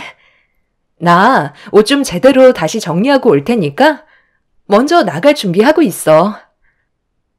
요즘 내가 몸이 별로 좋지 않은가 봐. 누워만 있었는데도 온몸에 식은땀이 난다니까. 아무래도 기력이 많이 안 좋은 것 같아. 몸보신 좀 해야 될 것 같은데. 괜찮은 한의원 알고 있으면 소개 좀 시켜줘. 당신이 그런 건 잘 알잖아. 그럼 나는 밖에서 차 시동 걸고 기다리고 있을 테니까 애들 준비시켜서 나와. 남편은 자신의 행동에 괜히 찔리기라도 한 듯 저와의 자리를 최대한 빨리 회피하고 싶어 했어요. 못 본 척, 못 들은 척, 아무렇지도 않은 척 연기를 했지만 언제까지 제가 버티고 있을지는 모르겠더라고요. 살짝 건들기라도 한다면 금방이라도 터질 것처럼 감정 컨트롤이 힘들었지만 신경 써야 될 것들이 너무 많았었기 때문에 최대한 억누른 채 둘의 상황을 지켜보기로 했었죠. 그렇게 아이들의 외출 준비를 끝낸 채 친구가 화장실에서 나오길 기다리고 있는데 한참 동안 나오지 않길래 천천히 걸음을 옮겨 화장실 앞으로 다가가자 친구는 남편과 통화를 하고 있었습니다. 생각보다 너무 빨리 집에 온 제가 모든 걸 봤을지도 모른다는 불안함 때문인지 제가 다 알고 있으면 어쩌냐고 저한테만큼은 들키고 싶지 않다고 걱정을 하면서 대화를 주고받고 있었어요. 제가 노크를 하면서 준비가 다 됐다고 하자 친구는 남편과의 전화통화를 서둘러 끊고 화장실에서 나왔는데 제 눈을 제대로 못 보고 서둘러 밖으로 뛰쳐나갔습니다. 그렇게 저희는 분위기 있는 음식점에서 서로 마주보며 식사를 이어나갔고 아무렇지도 않은 척 밝은 분위기로 친구에게 말을 붙이며 어색함을 풀어 주었습니다. 오늘따라 분위기가 왜 이래? 은희 너 무슨 일 있었어? 말까지 더듬고 평소의 모습이 전혀 아닌데? 어디 불편한 거라도 있는 거야? 음식이 입맛에 안 맞아? 아니, 오늘따라 내가 좀 무리를 했는지 약간 몸살기가 있는 것 같네. 집안 청소가 쉽지 않다 보니까 아무래도 좀 피곤한 것 같아. 시간 좀 지나면 괜찮아질 거야. 그래도 은희 너 덕분에 내가 엄마 옆에 오랜 시간 붙어 있을 수 있어서 정말 많은 도움이 되고 있어. 의사 말로는 길어야 몇 달이라곤 했지만 예정보다 더 일찍 내 곁을 떠나실지도 모른다고 하셔서 웬만하면 엄마 곁에 최대한 많은 시간을 함께하고 싶었거든. 내가 힘들 때 옆에 있어줘서 정말 고마워. 고맙긴. 우리가 한두 번 본 사이도 아니고 10년이나 함께 있었어. 완전 가족이나 다름없다고. 내가 챙겨주는 건 당연한 거야. 너도 우리 집안 도와줬었잖아. 주저앉을 뻔했던 거 사업 다시 일으켜줬을 때 얼마나 고마웠었는데. 우리 부모님께서도 항상 고맙게 생각하고 계셔. 지금 안 좋은 문제 좀 해결되면 그때 식사나 같이 하자고 하셨어. 집안일은 걱정하지 마. 내가 최대한 신경 쓸 테니까 어머니 건강이나 잘 챙겨드려. 나보다 네가 더 고생하고 있잖아. 요즘 내가 시간이 들쑥날쑥해서 병원을 자주 못 가는데 내일은 시간이 좀 남을 것 같거든. 오래간만에 장모님 얼굴이나 한번 뵈러 병원에 좀 들려야 되겠다. 친구와 남편은 제 눈치를 살피면서 자신들이 저지른 일에 대한 죄책감을 느끼고 있는지 저에게 잘해주는 가식적인 모습을 보여주고 있었습니다. 최대한 표정 관리하면서 둘의 모습을 지켜보고 있는데 서로 가끔씩 주고받고 있는 눈빛은 저를 더욱더 괴롭게 만들고 있었어요.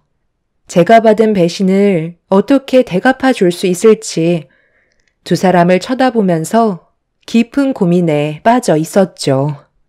그렇게 모두가 진실을 숨기고 거짓된 모습으로 서로의 감정을 건드리지 않으려고 최대한 조심하고 있는 상태에서 친구는 잠시 화장실에 다녀오겠다며 자리에서 일어났고 남편도 일 때문에 급히 전화를 해야 할 곳이 생겼다면서 자리를 비웠어요. 아무것도 모르는 아이들은 뭔 죄인지 너무 불쌍해 보여 하루빨리 모든 일들을 정리하고 싶은 마음밖엔 없었어요. 그런데 큰애가 저에게 충격적인 한마디를 뱉었고 너무 놀란 저는 입을 다물지 못했습니다. 아이들은 아무것도 모를 거라 생각했었는데 모든 걸 뒤에서 지켜만 볼 뿐 입 밖으로 꺼내지 않았던 거였어요. 그네가 친구와 남편이 자기들이 잠깐 놀이방에 들어가 놀거나 거실에서 TV를 보고 있으면 서로 가까이 붙어서 접촉을 한다고 진한 애정 표현을 서슴없이 보여주고 있었다는 걸 아이 입으로 듣고 말았죠. 그네도 모든 걸 다 알고 있는 듯 제가 상처받을까봐 그동안 모른 척 했었다면서 집안일을 도와주려고 집에 왔을 때부터 남편과 친구와의 사이가 심상치 않았다는 걸 저에게 전부 다 알려주었어요. 아이들한테만큼은 상처를 주고 싶지 않았는데 두 사람은 저에게 씻을 수 없는 상처를 안겨주고 말았죠. 저는 큰애가 아직 어리기 때문에 벌써부터 상처를 주고 싶지 않아 친구와 남편이 서로 친해서 그런 거라며 외국에서도 그런 표현은 자연스러운 거라고 신경 쓰지 않아도 된다고 했지만 그네는 이해하지 못한다는 얼굴을 하고 있었습니다. 그날 하루 사이에 몇 번이나 충격을 받았던 터라 그만 자리에서 일어나 집에 들어가 쉬는 게 좋을 것 같아 계산을 하고 집에 갈 준비를 하고 있는데 밖에서 친구와 남편이 서로 대화를 주고받으며 심각한 얼굴 표정을 보이고 있었어요. 그 모습을 보고 있는데 한숨밖에 안 나왔고 그전에는 몰랐던 둘의 행동들이 제 눈에 전부 들어오고 있었죠. 둘이 바람 피우고 있는 모습을 제가 알아차리기 전에는 전혀 의심하지 않았었고 10년 동안 알고 지낸 사이기 때문에 서로가 워낙 친해서 신경을 쓰지 않았던 것뿐이었는데 모든 게 밝혀지면서부터 남편과 친구가 제 앞에서 얼마나 많은 시간 동안 대놓고 바람을 피우고 있었던 건지 알 수 있었습니다. 아까 보니까 전혀 모르고 있는 눈치 같던데?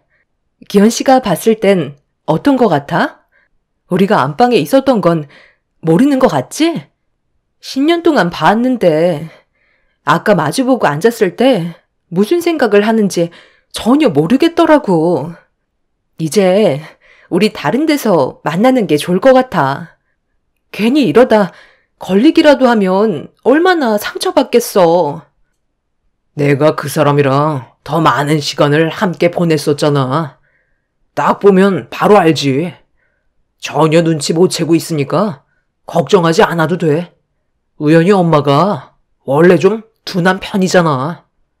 그러니까 표정 관리 잘하고 아무렇지 않은 척 지나가면 되는 거야. 여태까지 잘해왔잖아. 나도 아까는 정말 뜨끔했었다고. 만약 조금이라도 늦었다면 안방 문 열고 들어왔을 때 못 볼 걸 보였을 거 아니야. 우리 당분간 밖에서 만나는 게 좋겠어. 아무래도 아이들도 우리를 계속해서 의식하고 있는 것 같은데 학교 갔을 때 잠깐 만나든지 해야지. 이러다가 정말 걸리기라도 하면 그땐 우린 뼈도 못 추린다고. 아까는 우리가 이성을 잡지 못해 일을 저질렀지만 앞으로는 최대한 조심하자. 아직 할 일이 많이 남아있잖아. 장모님 몇 달 안 남았는데 세상 떠나시면 그 재산 전부 그 사람한테 들어가게 될 테고 그 재산이 아마 70억 정도 된다고 들었어. 그걸 얻기 전까지는 서로가 조심을 해야 우리 손에 들어올 수 있을 거라고. 나한테 전부 다 계획이 있으니까 일단 당신은 한동안 아이들한테만 신경 써줘. 조금이라도 의심을 사게 하면 안 돼. 곧 모든 준비가 끝이 나게 되니까 힘들어도 그때까지만 참고 조금 더 힘내. 정말 70억 재산 당신이 전부 다 가져올 수 있는 거 맞는 거지? 내가 얼마나 기대하고 있는데. 우리 아빠가 이번에 사업 확장하고 싶어 하는데 많은 돈이 필요해 보이시더라고. 난 당신밖에 없으니까 당신은 나 절대 배신하면 안 돼. 우리는 이제 한 배를 탄 사이야. 너무 오래 있었던 것 같으니까 빨리 들어가자. 둘은 제가 생각했던 것 상상 이상의 모습을 보여주었고 많은 것들을 공유하고 있었어요. 남편이 꺼낸 말을 들었을 때 왜 이런 시련이 저에게 찾아왔는지 너무나도 마음이 좋지 않았습니다. 아빠 살아계셨을 때 부동산 업을 하셨었는데 그 건물이 현재 시세로 70억이 넘어가게 되었었죠. 건물 하나 남겨둔 채 세상을 떠나시면서 엄마가 건물 관리를 하면서 생활을 하고 계셨지만 엄마가 세상을 떠나시면 무남동녀 외동딸인 제가 그 건물을 소유가 될 테고 그걸 알고 있던 남편이 저에게서 뺏어가고 싶어 제가 알지 못하는 계획을 꾸미고 있는 것 같았습니다. 두 사람을 절대 용서할 수 없었고 그날 이후 저에게는 분노만 남아 있었죠. 엄마가 병원에 계시는 동안 제가 할 수 있는 건 남편과 친구 몰래 증거물을 만들어 놓는 거였고 두 사람의 인생을 최대한 무너뜨리기 위한 계획을 세웠습니다. 여자가 한을 품으면 얼마나 무서운지 보여주고 싶었어요. 엄마는 의사가 예상했던 시간보다 훨씬 더 빠르게 제 곁을 떠나셨고 제 편은 더 이상 아무도 없었어요.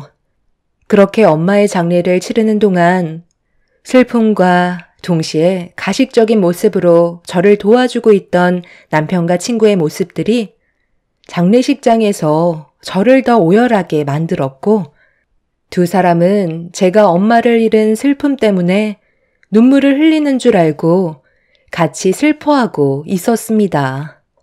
엄마가 세상 떠난 것도 견디기 힘든데 저를 위로해주고 있는 남편과 친구의 행동이 저를 더 소름 끼치게 만들었어요. 그렇게 한참 동안 눈물을 흘리던 저는 결국 탈진을 하게 되었고 늦은 새벽에 너무 지쳐버린 저는 엄마의 영정사진 앞에서 잠깐 누웠는데 제 눈에 들어온 한 장면을 보고 실성한 여자처럼 웃음밖에 안 나왔어요. 남편과 10년지기 친구가 상 밑에서 서로 손깍지를 낀 채 술잔을 기울이면서 슬픈 표정으로 대화를 주고받고 있었습니다. 다른 곳도 아니고 엄마의 장례식장에서 두 사람이 보인 행동 때문에 누워있는 상태에서 그 모습을 보며 또다시 눈물을 쏟아내고 말았어요.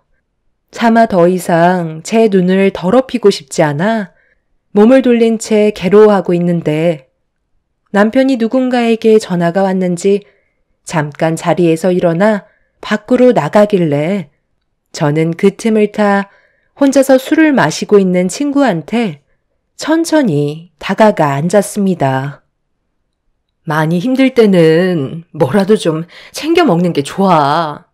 내가 먹을 것 좀 줄 테니까 잠깐 기다려봐. 우연 아빠는 지금 통화하러 잠깐 밖에 나갔어. 먹을 건 필요 없으니까 일단 자리에 앉아봐봐.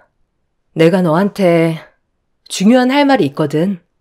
다른 사람한테는 내 고민을 털어놓을 수가 없겠더라고. 무슨 고민이 있길래 상당히 심각한 표정으로 괴로워하는 거야? 10년지기인 내가 고민 다 들어줄 테니까 한번 다 털어놔봐. 내가 그런 건 또 잘 들어주잖아. 아무래도 남편이 바람을 피우고 있는 것 같아.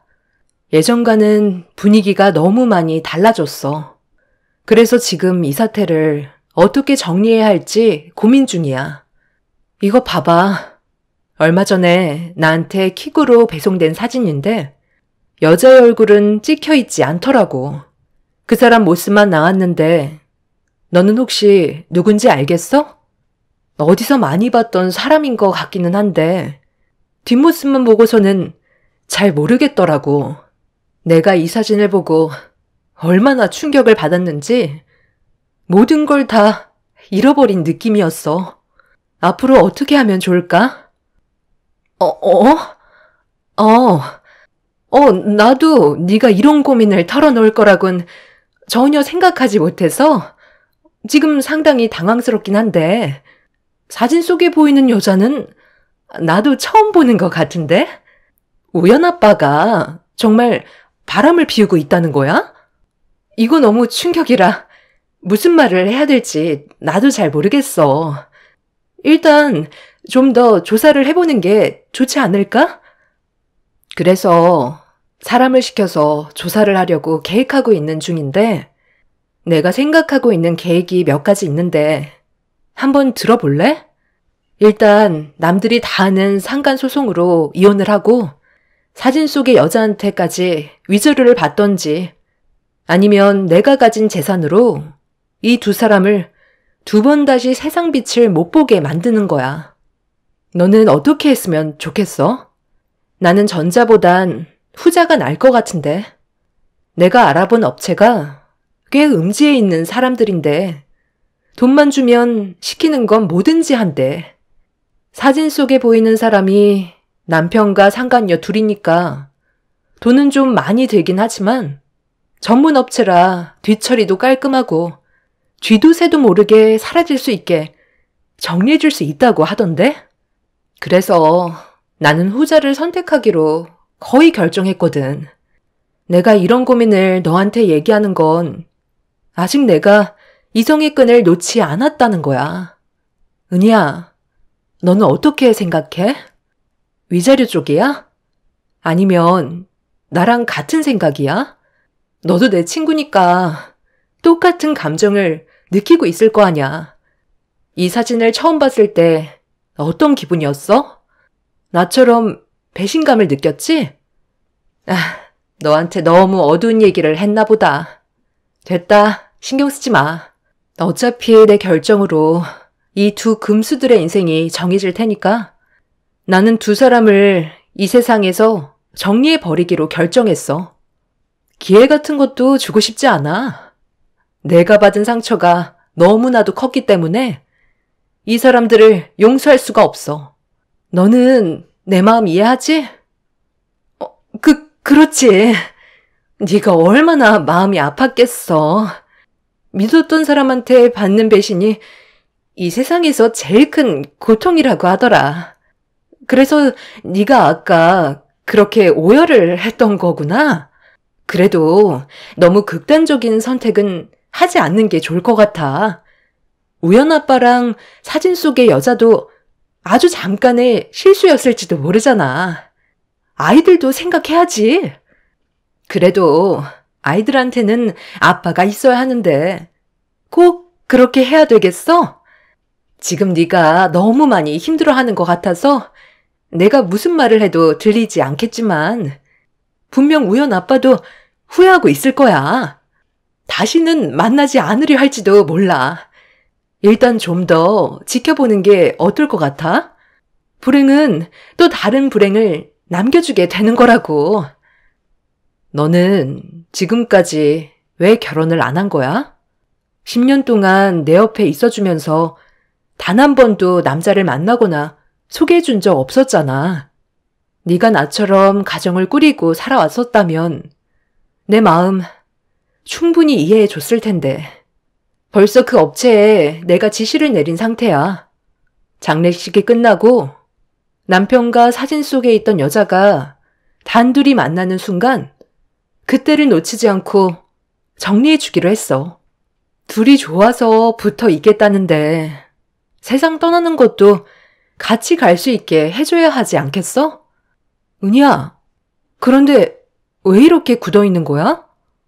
아유, 누가 보면 네가 내 남편과 바람난 줄 알겠다. 나도 술이나 좀 줘봐. 엄마도 내 곁을 떠나시고 남편이라는 사람도 다른 여자 만나서 조만간 세상 떠나는데 내 곁에는 이제 의지할 데가 은희 너밖에 없다. 그러고 보니 너희 아버지 사업은 잘 되어가고 계시다며? 이번에 확장한다던데 앞으로 더 많은 발전이 있으셨으면 좋겠다. 친구는 사색이 된 얼굴로 아무 말도 하지 못한 채 입술을 파르르 떨며 저에게 술을 따라 주었습니다. 상당히 공포에 질린 얼굴을 하고 있었지만 친구의 입에서 진실을 꺼내지 않았어요. 저는 그래도 친구가 그 자리에서 모든 걸 털어놓고 죄를 뉘우치기를 바랐지만 제 편을 들어주면서 본인의 잘못을 숨기고 있었죠. 저는 친구가 따라준 술 한 잔을 입에 털어놓은 뒤 남편과 친구의 모습이 담긴 사진을 가지고 다시 자리로 돌아와 엄마의 영정 사진을 보며 눈물을 흘렸습니다. 그건 엄마가 세상을 떠나셔서 슬픈 마음에 흘리는 눈물이 아닌 친구가 끝까지 저에게 거짓말을 한 거에 대한 슬픔의 눈물이었어요. 저와 친구가 나눈 대화를 전혀 알지 못한 남편이 자리로 돌아와 친구 옆에 앉아 말을 붙이려 하자 친구는 경기를 일으키며 자리에서 벌떡 일어나 급하게 장례식장을 빠져나갔습니다. 당황한 남편은 저한테 다가와 무슨 일이 있었는지 물어보길래 잘 모르겠다며 쉬고 싶으니 건들지 말라고 남편도 집으로 돌아가 주길 바랐어요. 남편은 제 말이 끝나자마자 아침 일찍 다시 오겠다면서 급하게 밖으로 빠져나갔고 그날 이후 남편은 장례식장에 나타나지 않았어요. 아마 친구가 제가 얘기했던 걸 그대로 전달해 줬었겠죠.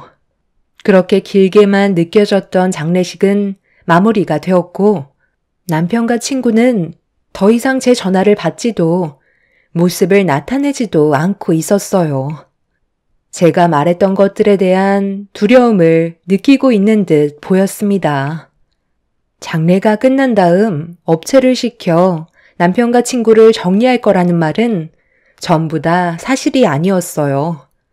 제가 받은 상처와 분노는 하늘을 찔렀지만 저는 그런 일을 선택할 정도까지 바닥은 아니었습니다. 자기들이 저지른 잘못이 있었기 때문에 혹시라도 피해를 받게 될까봐 두려운 나머지 모습을 숨길 뿐이었죠. 그렇게 남편과의 이혼 준비를 하기 위해 변호사를 만나 상담을 받고 제가 가지고 있는 증거물들에 대한 효력과 앞으로의 위자료 등에 대해서 의논을 한 다음 건물 밖으로 나왔는데 사람 인생 참 웃긴 게 제가 나오는 타이밍에 남편과 친구가 제 앞을 지나갔고 저와 눈이 마주치고 말았어요. 순간적으로 화들짝 놀란 두 사람은 보면 안 될 걸 보기라도 한 것처럼 급하게 도망을 치기 시작했어요. 순식간에 일어난 일이라 말 하나 제대로 붙일 수도 없었죠. 그동안 둘이 함께 숨어 지내고 있었는지 저에게 발각된 이후 차를 타고 사라졌는데 죄를 지으면 결국 그 끝은 비참하다는 결과가 뒤따라오듯 남편과 친구가 교통사고가 나서 생명이 위급하다는 말을 듣고 말았습니다. 응급실을 찾아갔을 때 이미 두 사람은 수술실에 들어간 상태였고 친구의 부모님께선 오열을 하며 수술실로 달려오셨어요. 저와도 친분이 있는 분이라 어떻게 된 거냐고 물어보시길래 교통사고가 났다고 설명을 해드렸어요. 오랜 시간 끝에 수술실에서 나온 두 사람은 충격적인 모습을 하고 있었고 남편은 상태가 위중해서 오래 버티지 못할 것 같다는 의사의 말을 듣고 말았어요. 친구는 언제 깨어날지도 모르는 상태였고 의사는 깨어나도 평생을 식물 인간으로 살아야 한다며 희망이 없다는 말을 전해 주었어요. 도둑이 제발 저린다고 제가 장례식장에서 했던 말들 때문에 저와 마주쳤을 때 자신들이 피해를 받을까봐 도망을 치다가 결국 비참한 결과를 얻고 말았죠.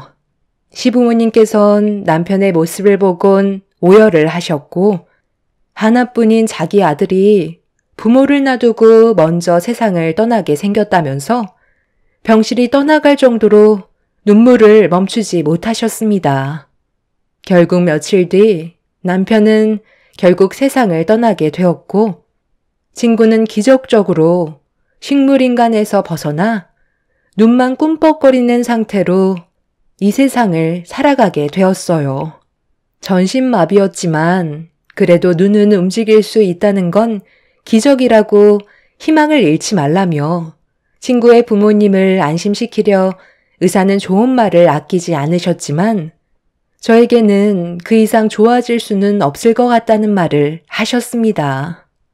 처참해진 친구의 모습을 한참 동안 바라보고 있는데 친구의 눈동자는 저를 바라보고 있더라고요. 눈물을 흘리면서 무언가를 말하고 싶어 하는 듯 보였지만 저는 친구의 말을 들을 수 없기 때문에 제가 먼저 말을 붙였습니다. 그러니까 남의 가정을 왜 건드려서 이런 피해를 보는 거야?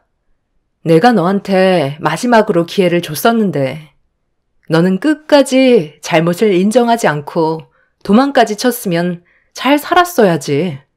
이게 무슨 꼴이야? 그리고 내가 아무리 화가 나고 정신줄을 놨다고 한들 너희들한테 돈 아깝게 그런 돈을 사용하겠어? 그냥 해본 말이었는데 너희들이 지은 죄가 있으니까 도망을 치다가 이런 결과를 얻게 된 거 아냐. 참 한심하다. 그 사람 핸드폰이 나한테 들어왔는데 너희들 정말 가관도 아니더라. 네가 왜 지금까지 결혼을 안 하고 있었는지 둘이 나눈 문자 내용을 보니까 알 수 있겠더라고. 이중적인 생활하니까 그렇게 좋았니? 나는 너를 진정으로 친구라고 생각해서 너희 부모님의 일까지 전부 도와줬었는데 그런 나를 배신해? 그 사람은 정말 나를 이 세상에서 보내려고 철저하게 계획까지 세웠었더라. 70억에 눈이 멀어 둘이서 짜고 치고 사고까지 유발하려 해? 내가 널 어떻게 생각하고 있었는데 가족처럼 진심으로 생각했었어. 그런데 너는 내 남편과 아이들도 있는데 안방에서 해선 안 될 행동을 저질러? 네가 평생 일어나지 않았으면 좋겠어. 의사가 그러는데 네가 할 수 있는 건 눈만 꿈뻑거릴 수 있다고 하더라. 어쩌면 세상 떠나는 것보다 지금이 더 비참한 결과겠지. 나는 2번 다시 너를 보러 오지 않겠지만 평생 천장만 바라보며 무엇을 잘못했는지 뉘우치며 살길 바래. 아, 그리고 그거 알아? 너희 아빠가 운영하고 있던 사업 확장하려고 의욕이 앞서다가 사기를 당했다고 하더라. 만약 우리의 관계가 좋았다면 당연히 도와줬었겠지만 지금으로선 내가 해줄 수 있는 건 아무것도 없을 것 같다. 네가 앞으로 계속해서 불행했으면 좋겠어. 마지막으로 바라는 건 그것뿐이야. 그럼 건강하게 잘 지내라. 친구는 저를 바라볼 뿐 아무 말도 하지 않고 눈물만 흘리고 있었어요. 눈빛에선 미안하다는 말을 하고는 있었지만 저는 친구를 용서해 줄 수 없었습니다. 남편은 저에게 했던 잘못에 대한 용서도 구하지 않고 세상을 떠났지만 오히려 그게 더 잘된 일인 것 같네요. 추한 모습 더 이상 보고 싶지도 않았거든요. 소중했던 사람들을 한순간에 모두 잃게 됐지만 아직 제 나이 젊기 때문에 앞으로 아이들과 남은 인생 행복하게 살고 싶어요. 제가 바라는 건 그것뿐입니다. 친구는 자기 잘못을 뉘우치고 있을까요? 아니면 저에 대한 분노만 남아있는 상태일까요? 자신이 저지른 행동이 얼마나 큰 대가가 뒤따랐는지 깨달았으면 좋겠어요. 제 사연을 여러분들께 털어놓게 되니 어느 정도 마음이 후련해진 것 같네요. 여러분들의 삶은 저처럼 불행이 아닌 행복만 가득하시길 바랍니다. 감사합니다.